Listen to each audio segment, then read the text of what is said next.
Good morning student, welcome in bright online classes. हमारा topic चल रहा था डिजीज़, मतलब बीमारी क्या होती है। तो एक बार रिवाइज करते हैं कि बीमारी क्या होती है।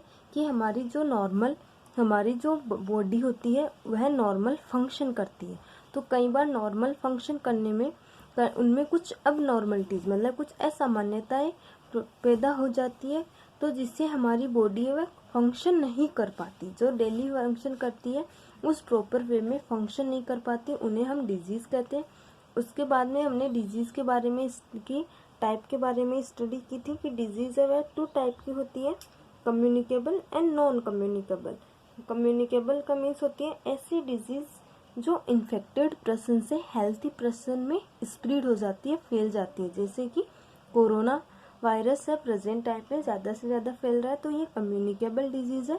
नॉन कम्युनिकेबल मतलब ऐसी डिजीज़ जो इन्फेक्टेड पर्सन से हेल्थी पर्सन में स्प्रेड नहीं होती है, फैलती नहीं है, वह नॉन कम्युनिकेबल डिजीज़ कहलाती है। लाइक एग्जाम्पल है कैंसर एंड एनीमिया। ये दोनों डिजीज़ हैं जो कि एक इन्फेक्टेड पर्सन से हेल्थी पर्सन में स्प्रेड नहीं होती।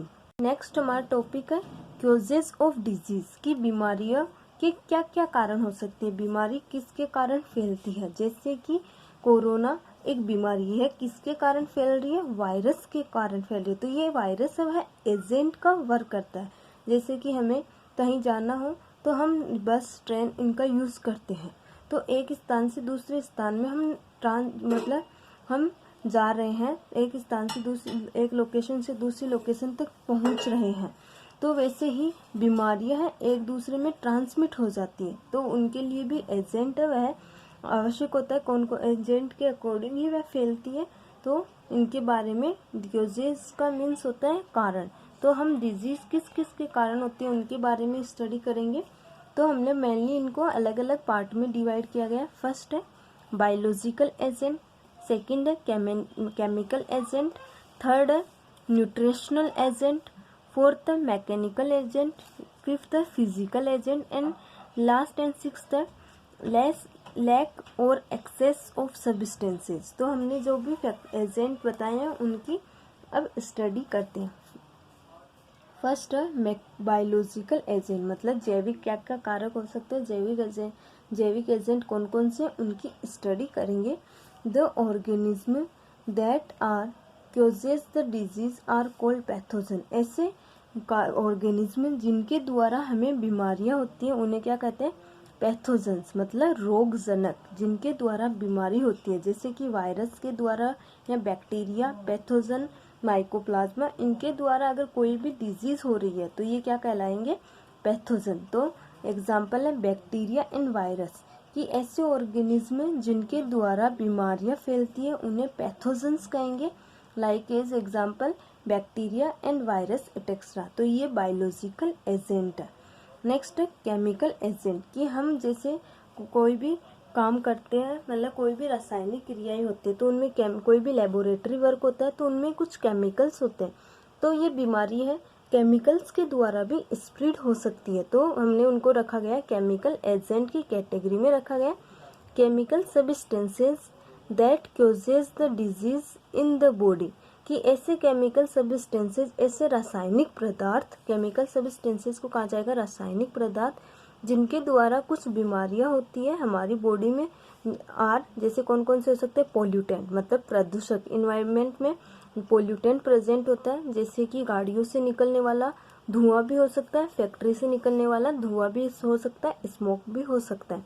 तो ये पोल्यूटेंट है, मतलब प्रदूषक है, तो ये एक केमिकल एजेंट में आते हैं। स्पोर एंड पोलन हो सकते हैं, मतलब प्लांट से निकलने वाले स्पोर या पोलन ग्रेन्स भी हो सकते हैं। यूरिया एंड यूरिक एसिड की जो खाद यूरिया यूज़ की जाती है या यूरिक एसिड होता है हमारे शरीर से जो वेस्ट निकलता है यूरिक एसिड की फॉर्म में, तो उनमें भी कुछ केमिकल प्रेजेंट होते हैं, तो ये उनके द्वारा कई बीमारियां हो सकती हैं, तो इनको केमिकल एजेंट की कैटेगरी में रखा गया है। नेक्स्ट है न्यूट्रिशनल एजेंट।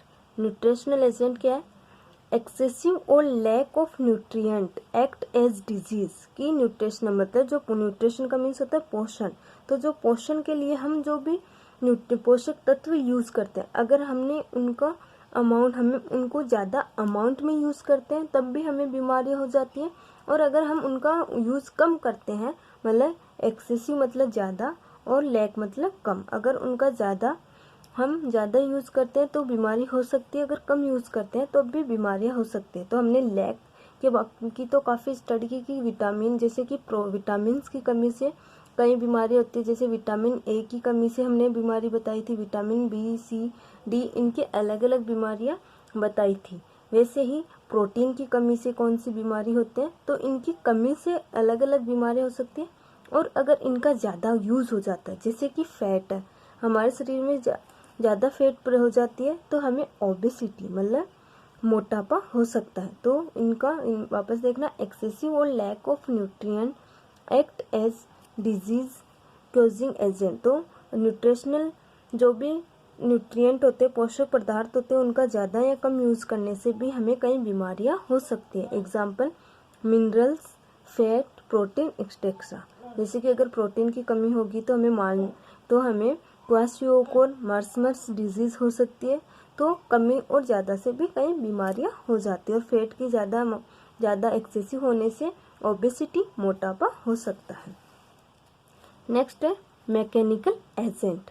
मैकेनिकल मतलब यांत्रिकी, जो भी मतलब बाहरी फैक्टर है उनके द्वारा हमारी बॉडी में क्या बीमारियां हो सकती है। तो मैकेनिकल फैक्टर, जो भी यांत्रिकी कारक होते हैं उनके द्वारा बीमारी होगी। Mechanical factor can be called mechanical pathogen. जो मैकेनिकल फैक्टर है उन्हें मैकेनिकल पैथोजन मतलब यांत्रिक रोगजनक कहा जाता है। एग्जाम्पल फ्रिक्शन मतलब घर्षण, कई बार हमारा पैर स्लिप हो जाता है तो ये फ्रिक्शन के कारण होता है, घर्षण के कारण, तो हमें इससे डिजीज बीमारी हो, मतलब हमें चोट लग जाती है तो वह डिजीज हो गई। वाउंड होना मतलब हमें घाव हो जाना। फ्रैक्चर इन बोन्स हमारी हड्डी का टूटना। तो ये जो भी है इनको मैकेनिकल एजेंट में रखा गया है।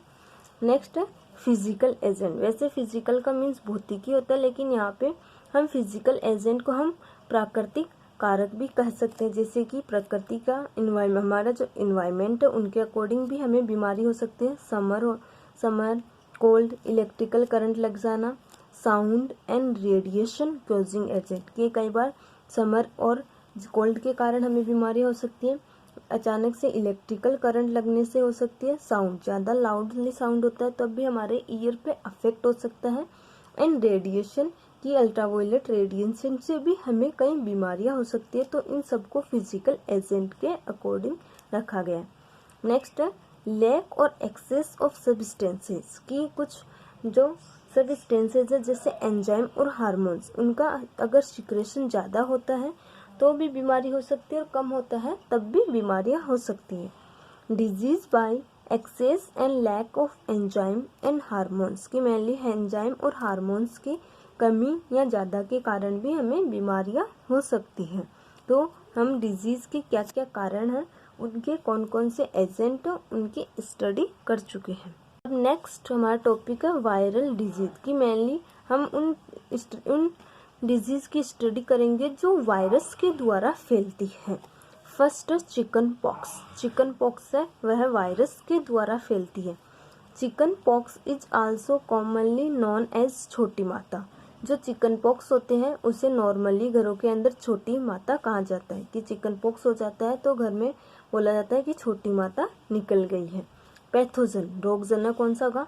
अब हमें पता है वायरस के कारण हो रहा है, लेकिन उन वायरस का भी नाम होगा वेरिसेला जोस्टर।